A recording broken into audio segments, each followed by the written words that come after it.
Karibu mtazamaji, nakuletea mfululizo wa video za mambo yanayohusiana na uzazi.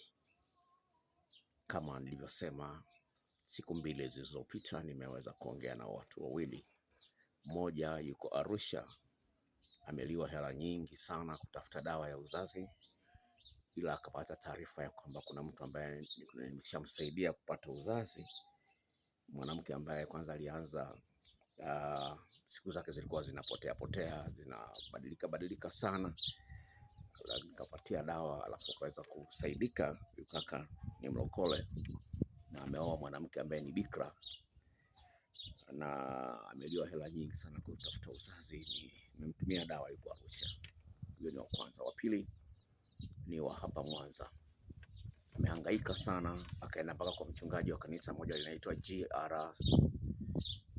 GRC kama sikosea, hapa Mwanza ni kanisa kubwa hapa Mwanza. Akaombewa na mchungaji na mchungaji akamwambia, si unajua imani inakwenda na vitendo, kwa hiyo tafuta mtu ambaye anaweza kusaidia. Kwa hiyo Mungu akamuongoza, akaja kwangu, nikampatia dawa na maelekezo juu ya mke wake vile vile. Sasa haya mambo yanasumbua sana, lakini kuna lingine ambalo linakuja. Ni kama unaangalia video hii kwa mara ya kwanza hujanifuatilia, naomba unifuatilie vizuri sana. Kwa sababu gani? Kuna video nyingine inakuja ya kwa nini watu unakuta mtu anazaa watoto wa kike peke yake, mtoto wa kiume peke yake. Kuna watu wanadanganyana kwamba eti kuna tarehe maalum za mtoto wa kike, kuna tarehe maalum za mtoto wa kiume. Sio kweli. Sio kweli. Kuna mambo ambayo unapaswa yaweke sawa, na baada ya kufanya tafiti hii nimeamua kuandaa video maalum, kwa sababu ni jambo ambalo niliandika kwenye kitabu changu kinachoitwa Sayansi ya Mapenzi.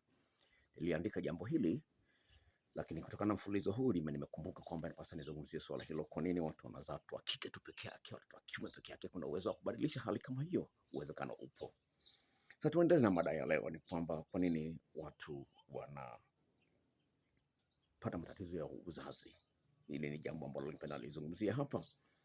Nimezungumza la kwanza, wanaume wanaoga maji ya moto. Hiyo ni video ya kwanza. Video ya pili,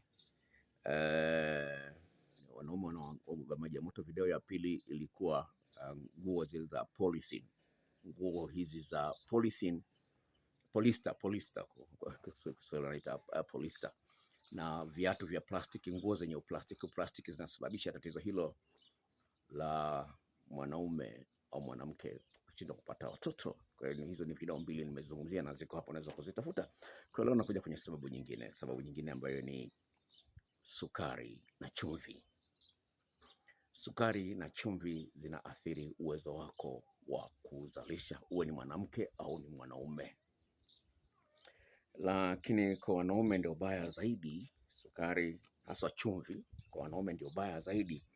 Ni kwamba inatengeneza kitu kinachoitwa poor morphology of sperm, yaani muundo, sijui kwa Kiswahili sema muundo wa zile mbegu za kiume na DNA yake inakuwa ni mbaya. Kwa hiyo unaweza ukazalisha mlemavu au tahira au mwenye matatizo fulani hivi. Unashangaa mtoto ana matatizo fulani, hawezi kusema, mtoto anakuwa kinasema, au hii autism, sio autism Kiswahili anahitaji, sio ina jina lake la Kiswahili sasa hivi, autism jina lake la Kiswahili nini, lakini nitalitafutia na kutengenezea video, kwa sababu linatisha sana, limeanza kupamba moto sana. Lakini vile vile mbaya zaidi ambayo nimekutana nalo ni kwamba chumvi vile vile, japokuwa inaweza kusababisha usipate watoto, inaweza kusababisha saratani au kansa na ugonjwa ule wa kupoteza kumbukumbu, Alzheimer. Kwa hiyo hili ni jambo ambalo napenda kulizungumza. Lakini kwa wanawake nipenda kuzungumza swala la sukari. Sukari unaipa sukari ya kwenye soda, sukari ya kwenye chai. Unatakiwa utumie sukari ambazo ni ya kwenye mimea kama vile ya kwenye nanasi au embe kwa sehemu kubwa. Kwa hiyo kama una matatizo ya kupata ujauzito, kutunga mimba, lazima kidogo uliangalie hili ninalolisema leo. Tafiti zinaonyesha kwamba unapokuwa unaongezea sukari katika mwili wako, unaharibu uwezo wako wa kutunga mimba au kuzalisha mwanamke. Kwa sababu gani? Namba moja, sukari hiyo inaenda kusababisha ule mzunguko na kukomaa kwa yai kuwa mbaya. Kwa hiyo yai linaweza likakomaa, lakini halikukomaa vizuri. Ushawahi kula embe ambalo limevundikwa, halijaiva, wakafunika na magunia alafu likaiva, ladha yake inakuwa tofauti. Kwa hiyo wataalamu wanatumia neno disrupt ovulation and egg quality, yani ubora wa yai unakuwa ni mbovu. Unaweza kuzaa mtoto ana kichwa kimekaa kama tofali, unaweza ukashangaa kwa nini mtu tumezaa mtoto ana kichwa kama tofali. Haya yote ni kwamba tayari. Lakini vile vile sukari inaharibu DNA. Unashangaa umezaa mtoto afanani na wewe. No, umezaa mtoto afanani na wewe, afanani na yoyote, afanani na mama wala na baba. Unashangaa ni kwa nini? Sukari inaharibu DNA.